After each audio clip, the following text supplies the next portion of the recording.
So you've heard that I'll be gone next year from the Newman Center. What do we do now?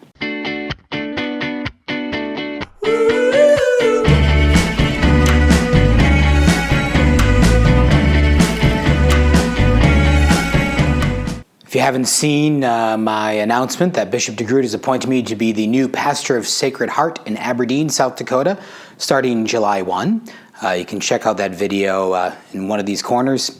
I know a question on a lot of people's minds might be, well, what do we now? Where do we go? Well, first off, get ready to welcome and start praying for Father Patrick Grody, your new Newman Center director. God's grace is marvelous, and we are very convinced as Christians that God doesn't always call the qualified. No knock against Father Patrick, that applies to me too, but rather God qualifies those he calls. But there's some things you can do aside from prayer, important prayer, vital prayer, crucial prayer. I want to give you 3 things you can do, but first, I want to remind you about my goal as a Newman Center director that I'll still be exercising in these last 9.5 weeks or whatever that I have left. My goal as a Newman Center director was to help you students discover your gifts and talents and abilities as future leaders in the Catholic Church, at the same time that you're being formed in thought and action devotion of the Catholic life, being fed by the sacraments, the teachings of the Church. But I wanted you to become future leaders of the Church so that when I leave, because I knew eventually I would leave. Everyone comes to college to leave, and even I would come to this assignment to leave at some point. But that wherever I go, I would have Catholics that have been formed intellectually, spiritually, that know how to pray and know how to take part and build up the life of Christ.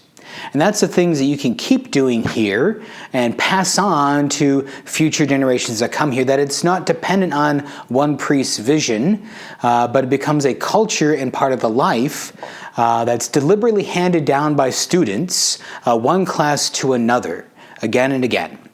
And there's 3 things to think about in that way.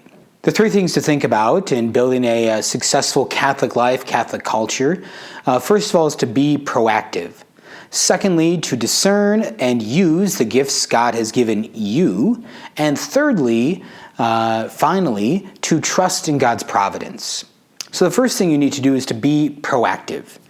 Father Brian Eckrich, who was once a student here, talks about coming to me when he was a student and saying, well, you know, Father, we need to have like a men's taco night. You should do something like that. And my response to him was, well, great. How can I help you get that done? Be proactive. If you notice your Newman Center is dirty, if you notice that there's a good opportunity that we're missing, be the one who does it or brings it up or offers to do it in union with Father Patrick, in union with the Focus Missionaries, in union with the Newman Center ambassadors. But be proactive. Don't just wait for someone else to do it. Now, this is tough because you've been programmed in American life, American institutional living, American educational living, to just wait for the opportunities to fall in your lap and then to plug in with a gusto.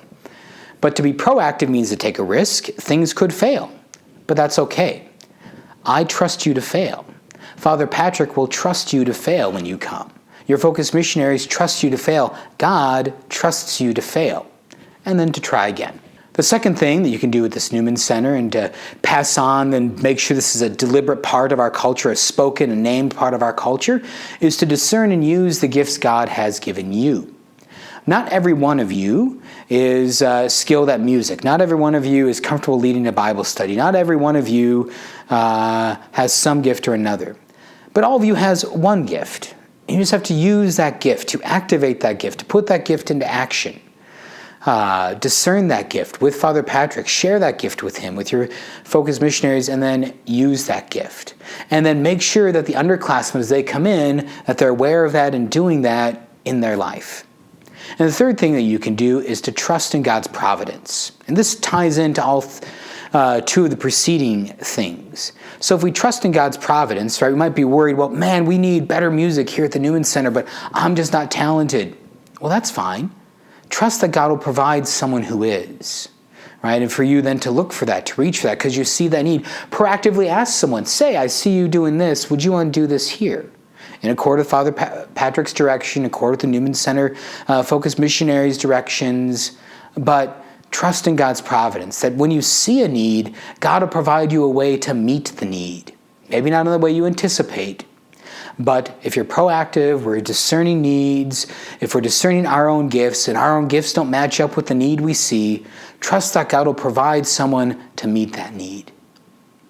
What do we do now? Father Andrew Dickinson's leaving. He's been here 11 years. You'll be fine. But I know you're going to be fine, not because everything's just